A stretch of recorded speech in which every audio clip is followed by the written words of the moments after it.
syukur kami kepadamu ya Bapa dalam sorga.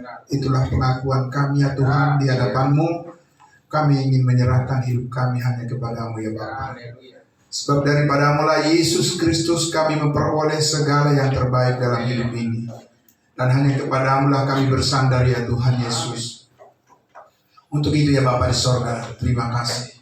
Kau memberkati semua jemaat-Mu yang bersama-sama mendengarkan kebenaran firman-Mu pada siang hari ini. Diberkatilah semuanya dalam nama Tuhan Yesus kami berdoa. Haleluya. Amin. Amin. Puji Tuhan. Ya, salam kudus, salam buat kita semuanya. Puji Tuhan. Baiklah saudara-saudaraku yang dikasihi Tuhan Yesus. Ya, terima kasih untuk pengalaman-pengalaman yang dibagikan, sangat luar biasa. Ya, apa yang disampaikan oleh hambanya tadi. Ya, Bapak Pendeta Joksen Pardusi menjadi nasihat yang patut kita pegang dan renungkan bersama-sama. Terima kasih untuk hambanya. Juga terima kasih untuk Pak Sinaga juga yang sudah membagikan pengalamannya. Dan semua kata-kata yang disampaikan itu sangat menyentuh hati kita semua. Ya, karena apa yang disampaikan oleh hamba-hambanya ini semua adalah merupakan refleksi daripada pernyataan-pernyataan firman Tuhan. Jadi bukan dikarang-karang sendiri atau karena hayalan sendiri, tapi kata-kata itu adalah merupakan perkataan yang sudah kita sering dengar dari firman Tuhan. Dan itu menguatkan kita semua. Puji Tuhan. Nah, baiklah saudaraku yang dikasihi Tuhan Yesus, pada siang hari ini saya juga mengajak kita semua untuk lebih konsentrasi dulu untuk mendengarkan dengan waktu yang terbatas ini, mendengarkan firman Tuhan untuk sesuatu yang sangat penting yang ingin saya sampaikan kepada kita semua dari firman Tuhan. Bahwa Bapak Ibu Saudara, saya sudah agak lama menyadari, saudara-saudaraku, hal yang sangat penting sebagai gembala atau sebagai pendeta, sebagai penginjil. Ya, saya saudara kalau berkhotbah menyampaikan firman Tuhan dari mimbar ini, saudaraku, saya tidak termotivasi untuk ingin mengajar-ngajar jemaat melakukan ini, melakukan itu, perbuatan ini, perbuatan itu. Saya tidak terlalu termotivasi untuk merinci secara detail apa yang mau dilakukan oleh jemaat. Karena saya percaya Roh Kuduslah yang mengerjakan itu di dalam diri saudara-saudara. Amin. Jadi tidak seperti orang Farisi yang berdiri di mimbar yang hanya mengajarkan kamu harus begini, kamu harus begitu, tapi dia sendiri nggak melakukannya. Ya, dan saudaraku, itu hal yang tidak baik, ya kan? Kalau hanya merinci kepada jemaat disampaikan kamu harus begini, kamu harus melakukan ini, harus melakukan itu. Terus yang bicara itu sudah melakukan itu, ya kan? Apa yang saudara? Jadi saudaraku yang dikasihi Tuhan Yesus, saya percaya bahwa ketika kita semua belajar mempedomani firman Tuhan, maka Tuhanlah yang menggerakkan pengertian kita untuk bisa melakukan sesuatu. Amin. Itu berarti bukan pekerjaan daging.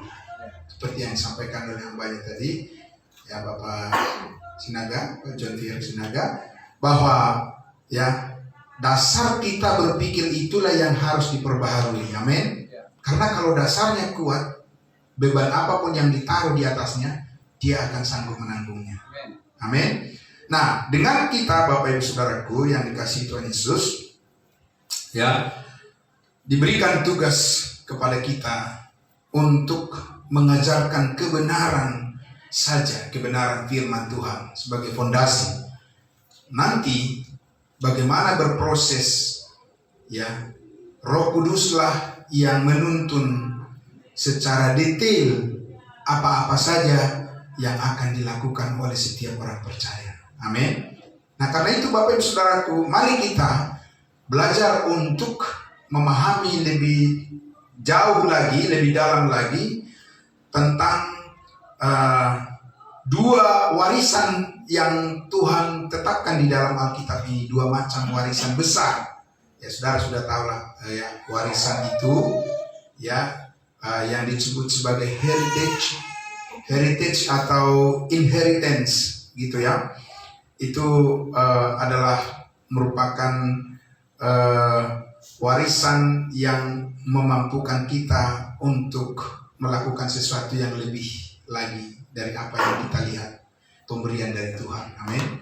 Nah, ini harus kita lihat saudaraku, apa yang Tuhan berikan pada kita, maka kita harus ya memastikan bahwa kita berjalan seturut dengan itu. Amin. Nah, saudara yang dikasihi Tuhan Yesus, bahwa di dalam Alkitab ini ada dua warisan besar yang ditinggalkan atau yang diberikan, yang ditetapkan oleh Tuhan sebagai sumber kehidupan daripada manusia. Yang pertama adalah warisan kerajaan sorga kepada umatnya Israel, umat Tuhan. Dan yang kedua adalah warisan tubuh Kristus kepada kita bangsa-bangsa lain. Jadi kita jangan salah mengambil warisan, karena itu mencuri namanya. Karena itulah maka kita selalu belajar firman yang dibagi dengan tepat. Kita tidak boleh mencampur adukan semua janji Tuhan di dalam Alkitab itu, Bapak Ibu Saudara. Ya. Karena saudara tidak akan mampu mewarisinya. Ambil contoh. Ya. Ambil contoh saudaraku, kita lihat di dalam Kisah Para Rasul 1. Mari. Ya, langsung saja kita masuk ke contoh ya yang kita akan baca dari Kisah Para Rasul 1. Mari saudaraku, ya, Kisah Para Rasul 1. Ya, mari kita lihat ya. Contoh, salah satu contoh dulu kita lihat ya. Contoh yang lain masih banyak sekali ya. Bahwa di dalam Alkitab ini banyak janji Tuhan, amin. Tapi kita harus tahu janji Tuhan yang mana sebenarnya yang kita warisi. Amin. Di negara ini banyak peraturan kan? Ya banyak Bapak Ibu Saudara. Peraturan daerah Aceh, peraturan daerah Papua, peraturan daerah Maluku, peraturan daerah Kalimantan. Tapi di mana kita tinggal? Amin.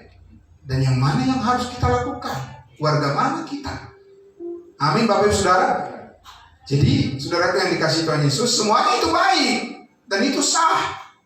Ada dalam undang-undang yang resmi yang disahkan oleh pemerintah, oleh DPR, ya, dan seterusnya. Nah, saudaraku itu gambaran saja. Nah, sama juga di dalam Alkitab itu, saudara dan saya tidak bisa seenaknya saja kita menganggap bahwa semua janji Tuhan yang baik itu adalah harus terjadi kepada kita. Itu keserakahan namanya. Apa yang saudara? Iya. Dan di dalam keserakahan itu tidak mungkin bisa baik di hadapan Tuhan. Nah, ambil contoh saja, saudara. Ya, supaya nanti saudaraku yang dikasihi Tuhan Yesus bisa memahami tadi yang sudah disampaikan banyak Pak Pendeta Pardosi, bahwa di sini kita belajar sesuatu yang spesifik. Rugi saudara kalau tiap hari minggu datang ke sini tapi tidak menangkap visi misi daripada gereja ini dan apa keunikan yang Tuhan karuniakan melalui gereja ini sehingga harus dipertahankan. Amin. Kita lihat Bapak Ibu Saudara, Kisah Para Rasul 1, contoh saja, contoh ya, salah satu contoh yang tidak mungkin bisa kita warisi dan tidak mungkin kita lakukan sekalipun ini adalah merupakan janji Tuhan. Amin. Di ayat 8 dikatakan ya, dari ayat 6, maka bertanyalah mereka yang berkumpul di situ. Apa pertanyaannya? Tuhan, maukah engkau pada masa ini memulihkan kerajaan bagi siapa? Bagi Israel, karena mereka punya warisan sendiri dari Tuhan. Ya, kalau saudara merasa diri orang Israel, ya silakan. Kalau saya tidak, ya kan? Kita hidup sesuai dengan kenyataan bahwa kita adalah bangsa lain. Amin. Tapi itu pertanyaannya, kepada Yesus pada saat sebelum dia terangkat ke surga? Jawab Yesus apa? Engkau tidak perlu mengetahui masa dan waktu yang ditetapkan Bapa sendiri menurut kuasanya. Ayat 8. Tetapi kamu akan menerima kuasa. Kamu akan menerima kuasa. Kamu akan dapat mewarisinya. Karena tanpa kuasa tidak bisa mewarisinya. Ya. Kalau apa? Kalau Roh Kudus turun ke atas kamu. Pada saat firman ini disampaikan, apakah itu sudah terjadi? Belum, saudara. Ya, nah, kamu akan menjadi apa? Saksiku di mana? Dan Yerusalem itu adalah di Jakarta. Amin. Tidak bisa kita memanipulasi firman Tuhan. Jangan kita sesuka hati untuk mengobok-obok Alkitab itu, Bapak Ibu Saudara. Yerusalem itu adalah nyata. Amin. Iya. Dan ada warisan. Ya, ada inheritance. Ada heritage daripada Tuhan yang ditetapkan harus dipenuhi di sana lebih dulu. Ya, di Yerusalem. Barulah kemana? Ke seluruh Judea dan kemudian Samaria dan baru sampai ke ujung bumi. Tidak bisa loncat-loncat, Bapak Ibu Saudaraku.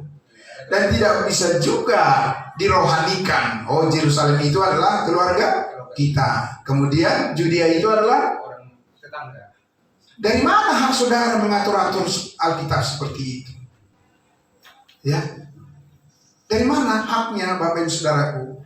Otoritasnya itu mengatur-ngatur bahwa Yerusalem itu adalah keluarga kita. Itu dari mana dapatnya? Ingin tahu saya dulu mendengarnya. Apa Tuhan memberikan surat kuasa kepada saudara untuk mengubah itu? Biarkanlah firman itu sebagaimana adanya. Amin. Ya. Bahwa ada warisan daripada Tuhan kepada bangsa Israel, dan itu pusatnya ada di mana? Di Yerusalem. Dan saat ini bukan itu yang sedang dilakukan Tuhan. Kenapa? Karena orang Israel menolak Mesias, menyalibkannya. Dan itu tanggung jawab mereka. Tapi saudaraku yang dikasihi Tuhan Yesus, kepada kita ada warisan yang spesial, yang khusus diberikan oleh Tuhan, dan saudara sanggup mewarisinya. Amin. Kalau untuk hal ini, saudara tidak punya kuasa untuk mewarisinya. Satu, karena saudara bukan orang Israel. Amin. Yang kedua, saudara berada posisinya di Indonesia. Amin. Yang ketiga, saudara tidak hidup di bawah hukum Taurat, tapi di bawah kasih karunia. Saudaraku, yang keempat, Yesus harus hadir di sini secara kasat mata. Baru itu bisa diwarisi. Jadi saudara yang dikasihi Tuhan Yesus, maka ini salah satu contoh saja saya katakan tadi, bagaimana kita belajar penting memahami prinsip-prinsip kebenaran Tuhan di dalam hidup ini, supaya kita tidak seperti orang yang mengadakan pertandingan di lapangan sepak bola, misalnya Bapak Ibu Saudara, selalu menendang dari posisi offside, menendang bola dari posisi offside. Apa ada nilainya, Bapak Ibu Saudara? Nggak ada nilainya.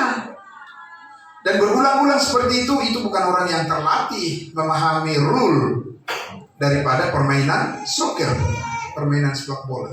Dan itu tidak akan bisa dipakai dalam kejuaraan untuk meraih kemenangan. Saudara-saudara yang dikasihi Tuhan Yesus, oleh karena itulah saudaraku, sekali lagi, mari kita mengerti, memahami tentang warisan kita, heritage, inheritance yang Tuhan karuniakan kepada kita. Kita tetap stay di situ. Amin. Kita tetap tinggal di situ. Karena pasti Tuhan memampukan kita untuk bisa mewarisinya, menikmatinya. Amin, saudara. Mari kita lihat di dalam Roma pasal 6. Ya, Roma pasal 6. Roma pasal 6 kita baca sama-sama. Ya, saudara, beginilah cara Tuhan mengaruniakan kepada kita warisan, saudaraku, yang kita miliki, yang kita peroleh dari Tuhan Yesus yang sudah mati berkorban bagi kita. Ya. Nah, dan inilah pusat daripada kekuatan hidup kita. Sejauh Tuhan masih memberikan kepada kita kesempatan berjuang di dunia ini untuk melayani Tuhan, inilah yang harus kita ingat bersama-sama, saudaraku. Kita lihat di ayat 1. Dikatakan apa? Jika demikian, apakah yang hendak kita katakan? Bolehkah kita bertekun dalam dosa supaya semakin bertambah kasih karunia itu? Boleh atau tidak? Tapi banyak orang yang menawarkan itu dengan mengatakan, oh kalau begitu, kalau kita sudah pasti masuk surga, bebaslah kita untuk berbuat dosa, kan? Ya, itu otakmu yang masih keliru, error. Karena bukan itu yang diajarkan firman Tuhan. Adakah orang yang seperti itu mengejek Bapak Ibu Saudara doktrin pengampunan segala dosa, kepastian masuk surga kalau kita bersaksi? Langsung ada orang nggak yang membalikan itu? Ada, Bapak Ibu Saudara. Dan Bapak Ibu Saudara tidak perlu marah dengan orang yang seperti itu, karena memang posisi dia belum di dalam pengertian yang benar. Tuntun dia, amin. Tuntun dia. Ya. Dan jawaban firman Tuhan ayat 2 dikatakan apa? Sekali-kali tidak. Tidak dikatakan, oh yes, karena kamu pasti masuk surga kok. Kamu berzina, kamu mencuri, kamu korupsi, ya, apapun yang kamu kerjakan, kamu tetap masuk surga kok. Silakan saja. Apa begitu firman Tuhan katakan? Tidak, Bapak Ibu Saudara. Sekali-kali tidak. Amin. Stop. Amin, saudara. Stop itu. Karena apa? Karena itu bukan dirimu di dalam Kristus. Kamu itu sudah dikuduskan sekali untuk selama-lamanya, dan semua dosamu telah diampuni, dan bahwa kamu tidak ada hubungan lagi dengan hidup yang lama. Amin.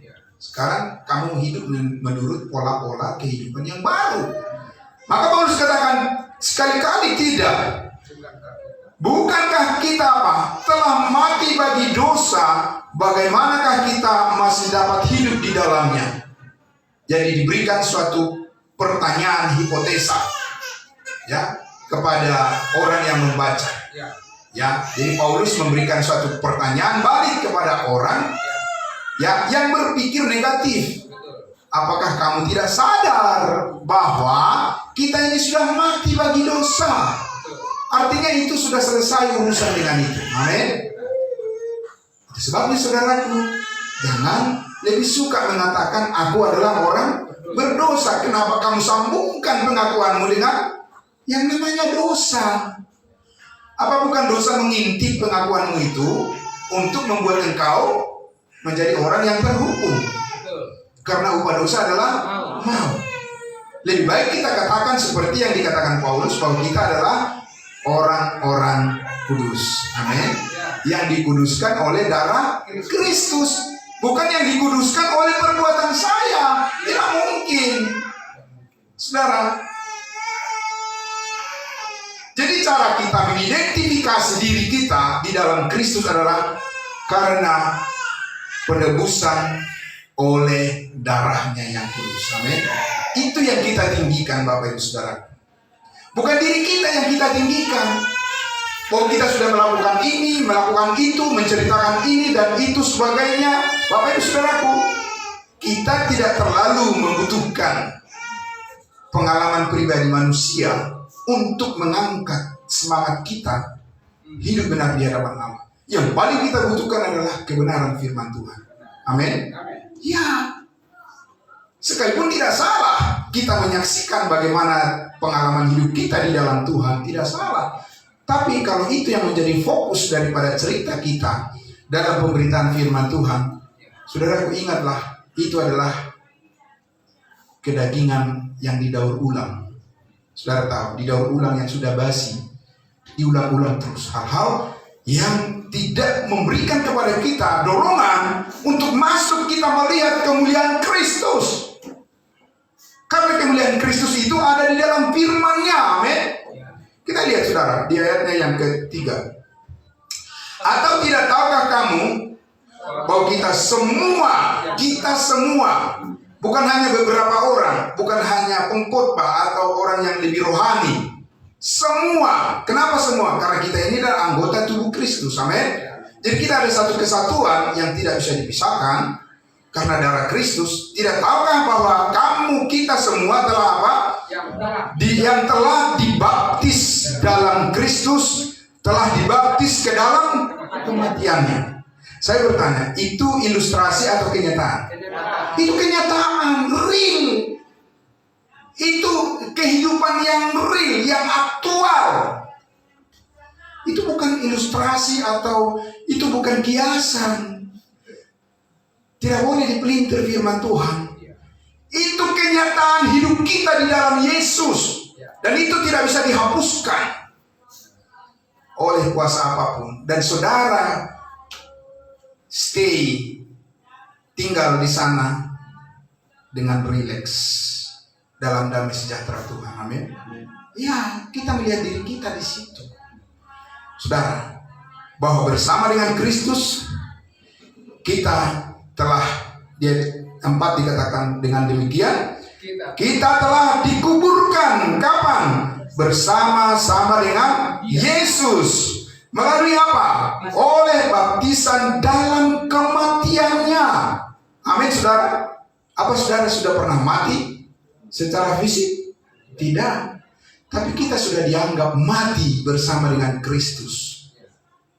Dan anggapan itu yang harus kita percayai.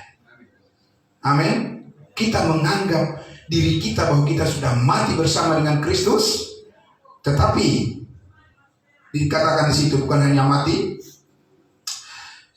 supaya sama seperti Kristus telah dibangkitkan dari antara orang mati oleh kemudian Bapa, demikian juga kita akan hidup dalam hidup yang baru.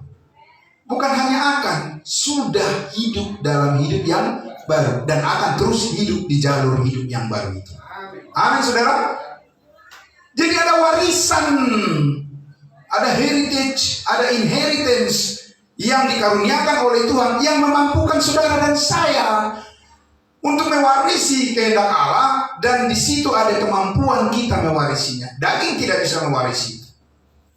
Saudara, hanya roh yang bisa mewarisi itu, saudara. Karena Allah itu, Yesus itu adalah saat ini apa? Bukan daging lagi.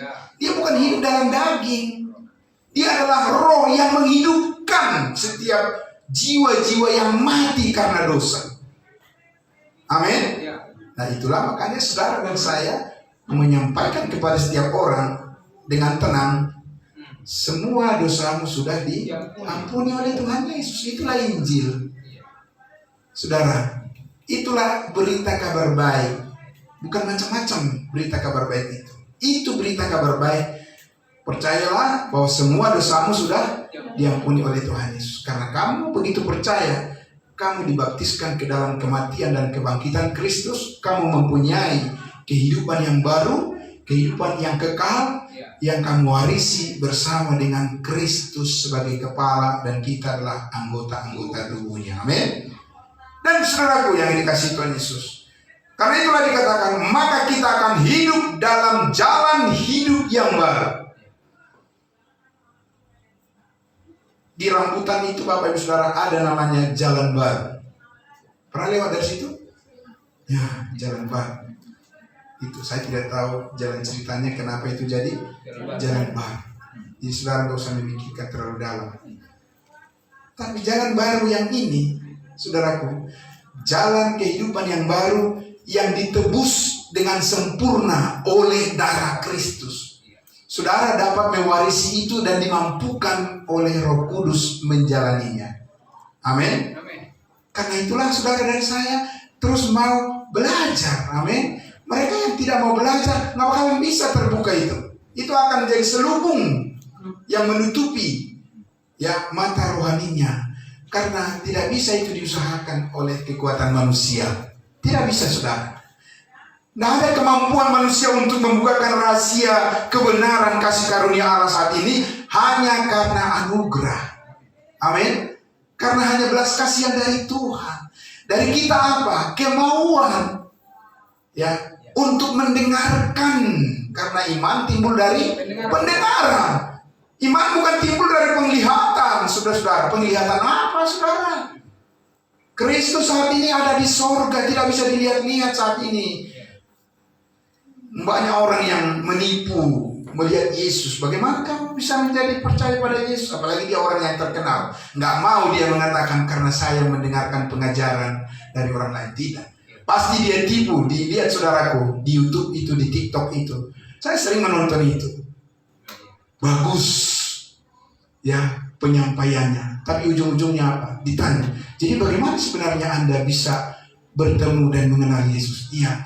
Pada waktu itu saya bermimpi dan bermimpi saya berada di suatu hutan. Itu hayal busuk, Bapak Ibu Saudara. Tidak ada di Alkitab dikatakan bahwa bertemu mengenal Yesus saat ini dengan bertemu secara langsung pada Yesus. Di mana, saudara? Itu penipuan yang paling dahsyat di zaman sekarang ini. Tidak ada, saudara. Iman timbul dari apa? Pendengaran, dan pendengaran akan firman Kristus. Itulah cara kerja Allah mengaruniakan warisan surgawi. Tidak ada cara yang lain. Jangan tipu-tipu, saudara. Dan banyak orang saat ini paling gampang tertipu, dan mereka lebih senang viral seperti itu. Saudara, jangan doakan saya untuk menjadi viral di dalam pelayanan kasih karunia ini. Saya tidak suka itu, saudara. Jangan manusianya yang kita mau elu-elukan, Bapak Ibu Saudara. Firman Tuhan itu yang ingin kita viralkan. Amin. Siapakah saudara dan saya? Tidak ada apa-apanya, saudaraku. Kita ini adalah mantan orang mati karena dosa, tapi hanya karena anugerah Allah kita dihidupkan oleh belas kasihan Tuhan Yesus. Amin. Jadi saudaraku, karena itulah maka dikatakan di ayatnya yang ke-5 itu sebagai satu hal yang komprehensif sekali, saudara. Di ayat 5 itu dikatakan, ya, sebab jika kita telah menjadi satu, ini kuncinya. Amin. Menjadi satu dengan apa yang sama dengan pengalaman kematiannya. Tahu atau tidak orang-orang tentang pengalaman kematian bersama dengan Kristus ini? Nah, mungkin masih terlalu jauh lah ya, Bapak Ibu Saudara. Ya. Tapi itulah yang dilakukan oleh Tuhan Yesus, yang dilakukan oleh Roh Kudus kepada kita, bahwa kita dipersamakan dengan kematian Kristus. Kita juga akan menjadi satu dengan apa? Dengan apa yang sama dengan kebangkitannya. Amin. Kebangkitan itu adalah kuasa kehidupan yang memampukan kita untuk mewarisi berkat-berkat surgawi yang Tuhan karuniakan kepada setiap orang yang percaya. Jadi saudaraku yang dikasihi Tuhan Yesus, pentingnya kita mensyukuri kesatuan kita di dalam Kristus. Amin. Karena disitulah kita mendapatkan warisan yang kekal. Lihat saudaraku, di dunia ini banyak keluarga yang terpecah belah hanya karena apa? Rebutan warisan, saling membunuh satu dengan yang lain. Berpisah kakak beradik, saling membenci satu dengan yang lain. Ada anak yang membunuh orang tuanya karena tidak diberikan warisannya. Saudaraku yang dikasihi Tuhan Yesus, itu hanya satu contoh kecil perbuatan iblis yang membutakan mata manusia yang tidak melihat warisan surgawi. Mengapa kita tabah dan tekun menjalani kehidupan kita sepahit apapun yang mungkin Tuhan izinkan terjadi dalam perjuangan hidup ini? Saudara harus tetap mau datang belajar kepadanya. Amin. Ya, saudara. Karena dengan kita selalu belajar kepadanya, ya, maka Tuhan akan membukakan lebih luas lagi pengharapan kita. Tidak semudah itu kita menjadi orang yang putus asa dalam hidup ini. Amin. Memang berat. hidup di dunia ini, apalagi orang yang berjalan di dalam kebenaran, baca tuh Alkitab Bapak Ibu Saudara. Mana ada sih nabi-nabi dan rasul-rasul yang hidupnya lancar-lancar? Kan tidak ada kan Bapak Ibu Saudara. Gak usah jauh-jauh lah, anak Allah. Kalau orang tua membiarkan anaknya nggak menderita Bapak Ibu Saudara. Orang tua yang baik itu bagaimana gambarannya? Ya kalau kita lihat misalnya anak kita, ya waktu masih kecil dulu, Pak saya mau ini, Pak saya ini dan sebagainya. Dipenuhi nggak semua permintaannya? Saudara, pergi misalnya ke mall, dia bilang, Pak, aku mau boneka ini, harganya berapa? Harganya 1 juta. Enggak karena kita tidak punya uang atau karena memang itu belum tidak pas buat dia. Lah iya saudaraku yang dikasih itu. Tapi kalau itu tidak diberikan apa? Papa jahat. Ya kan mama jahat. Tapi walaupun dibilang begitu saudara, daripada dibilang jahat kita minjam aja ke bank. Iya kan? Enggak begitu Bapak Ibu Saudara. Kalau kita lihat Allah Bapa di surga, justru saudaraku, rasa sayangnya Allah Bapa di surga kepada anaknya yang tunggal Yesus Kristus apa? Merelakan dia untuk menanggung semua penderitaan dan sampai tubuhnya dicabik-cabik, darahnya dicurahkan dan nyawanya dikorbankan dan dia mati. Untuk apa saudaraku? Untuk menebus dosa semua umat manusia. Berhasil atau tidak? Berhasil, ya kan? Nah, saudaraku yang dikasihi Tuhan Yesus, oleh karena itulah maka, ya kita lihat tadi dikatakan bahwa kita telah dipersatukan dengan apa yang sama dengan kebangkitannya sebagai kemenangan kita bersama dengan Kristus. Kemenangan terhadap apa? Kemenangan terhadap dosa. Kemenangan terhadap keburukan dunia ini. Amin. Kemenangan terhadap hal-hal yang menghalangi kita untuk hidup merdeka di dalam kasih Kristus. Karena terlalu banyak halangan, saudara, di dunia ini. Ya kan, saudara? Terlalu banyak hal yang bisa menghalangi kita untuk bebas melayani Tuhan. Banyak godaan, banyak hal-hal yang mengecewakan, banyak hal-hal yang bisa membuat kita kendor dan mundur dari pelayanan kita. Dan bukan sedikit orang percaya yang seperti itu. Banyak juga orang yang percaya seperti itu. Ya kan? Karena itu saudaraku, saya ingin beritahu, kalau saudara dikunjungi oleh saudara seiman untuk mengajak saudara datang kembali beribadah, bukan untuk mendengarkan alasan mengapa saudara tidak datang beribadah. Itu 1001 macam juga ada di dalam diri orang yang memang tidak mau. Yang mau kita dengar adalah, ada enggak satu alasan bagimu untuk kau datang beribadah? Itu kalau saudara mau mengadakan perkunjungan kepada jemaat.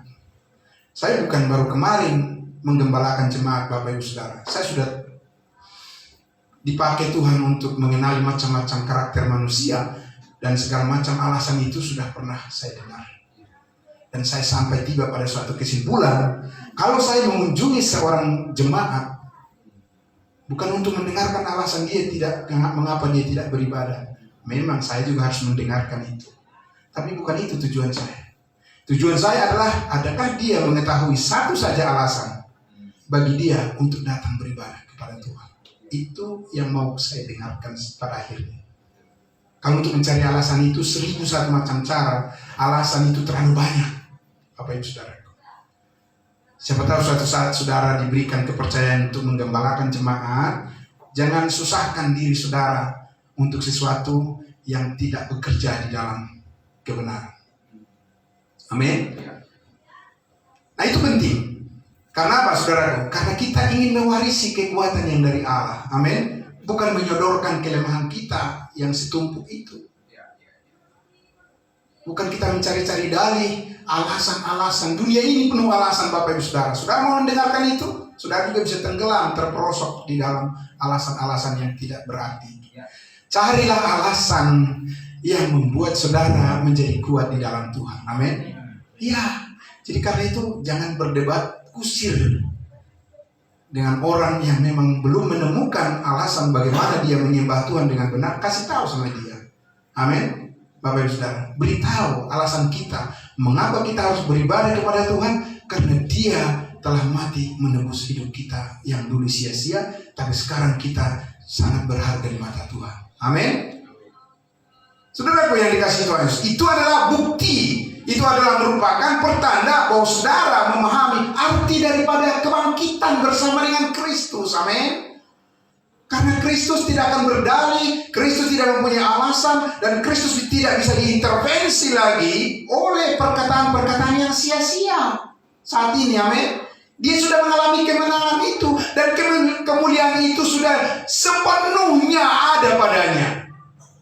Dan kemuliaan itu dikaruniakan kepada saudara ketika kita percaya dimeteraikan dengan Roh Kudus. Amin. Dan Roh Kudus itu adalah jaminan bahwa kita pasti mewarisi dan mampu mewarisi berkat-berkat surgawi yang Tuhan karuniakan kepada kita. Amin. Jadi, saudaraku, kita lihat di ayatnya yang ke-10. Dikatakan, ayatnya 10, sebab kematian Kristus adalah kematian terhadap apa? Dosa. Amin. Terhadap segala dosa. Berapa kali? Berulang-ulang? Untuk berapa lama? Selama-lamanya. Kristus tidak akan mati berulang-ulang untuk menebus dosa. Cukuplah hanya satu kali dia melakukannya, dan itulah yang disebut dengan kasih karunia, anugerah. Amin.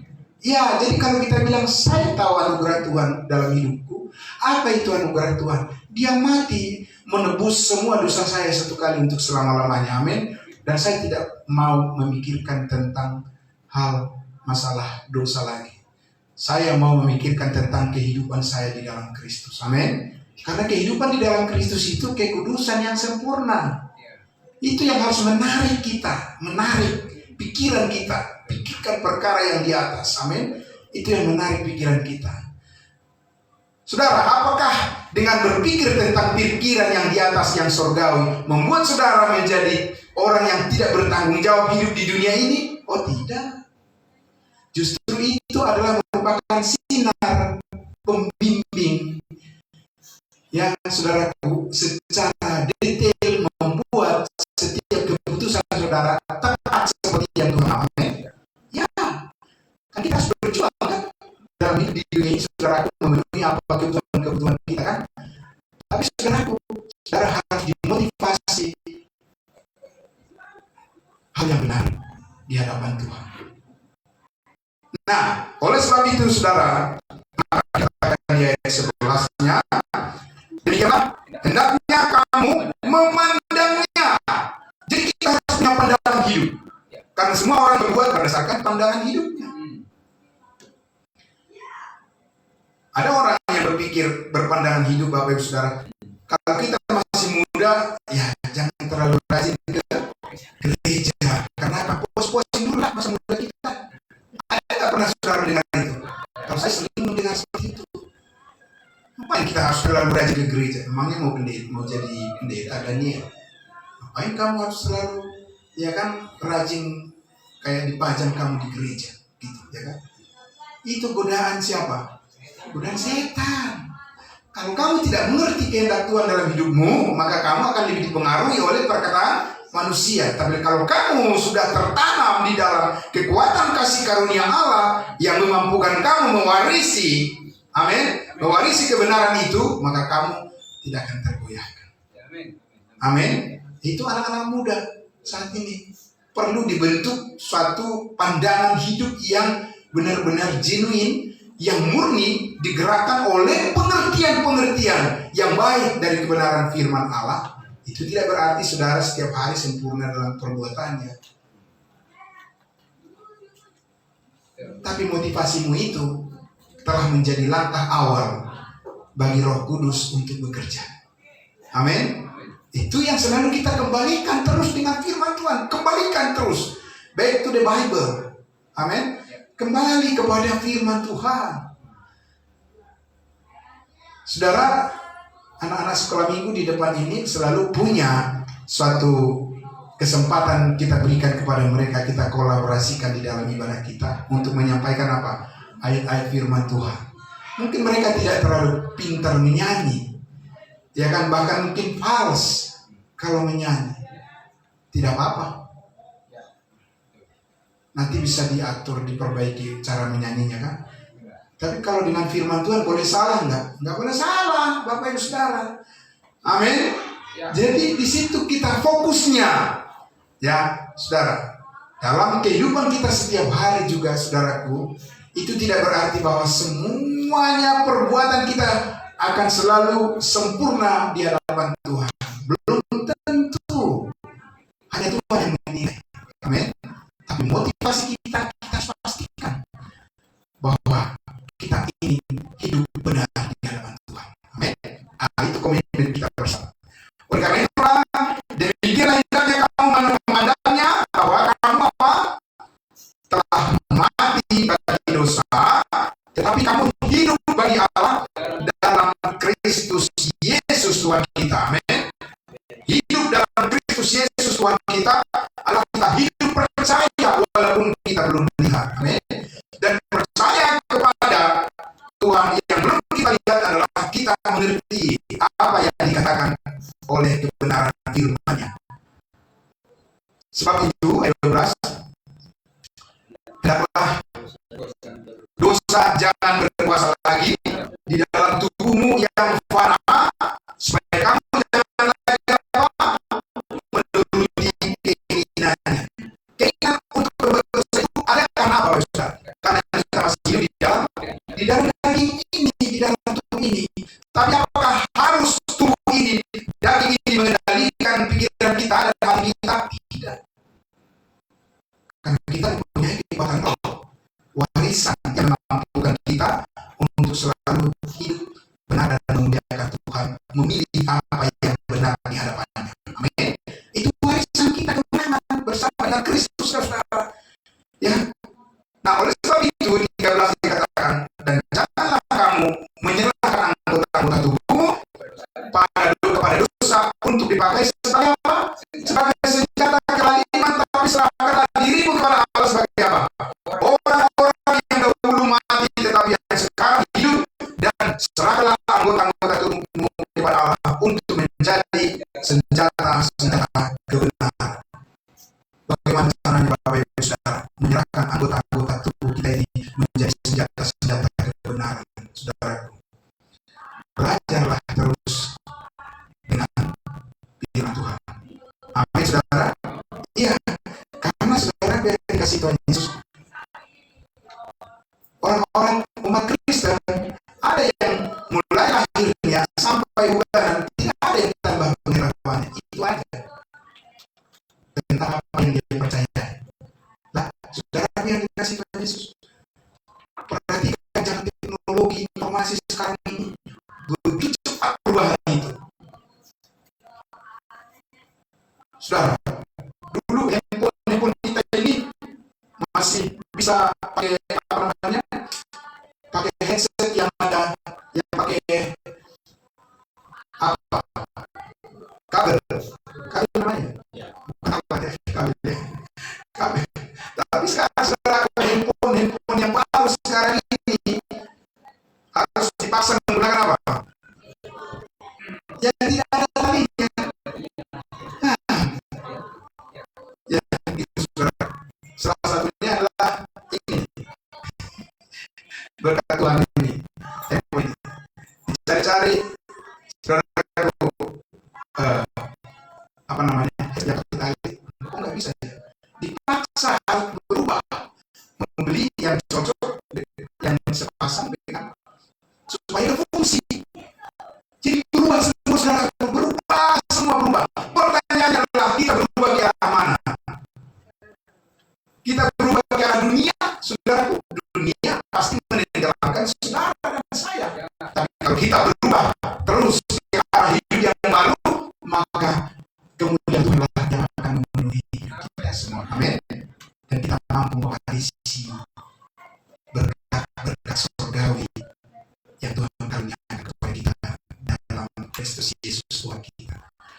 besar kerinduan saudara untuk masuk ke kehidupan yang baru yang seperti itu, saudaraku, maka tingkatkanlah kerinduan saudara untuk terus datang pada pengetahuan akan kebenaran.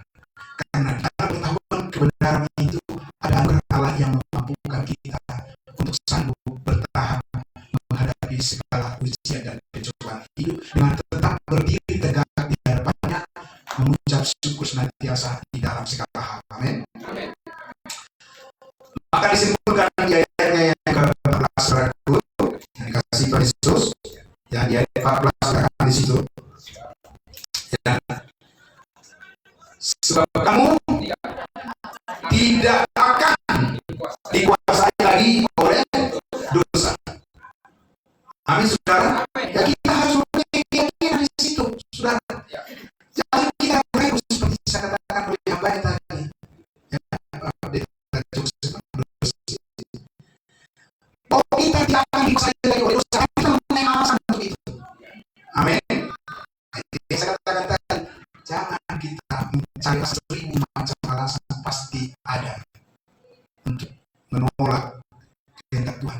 Carilah satu alasan untuk hidup bisa benar dan di hadapan Tuhan, bahwa kita tidak akan dikuasai lagi oleh dosa. Ya, keyakinan itu harus ada, Bapak Ibu Saudara, dan harus dibesarkan terus, diperbesar lagi, ditanamkan lagi, diulang-ulang, saudara. Karena apa? Karena itulah cara kita mewarisi berkat-berkat surgawi itu, saudara. Bukan karena kita melakukan berbagai macam ritual-ritual yang dilakukan oleh manusia, tidak.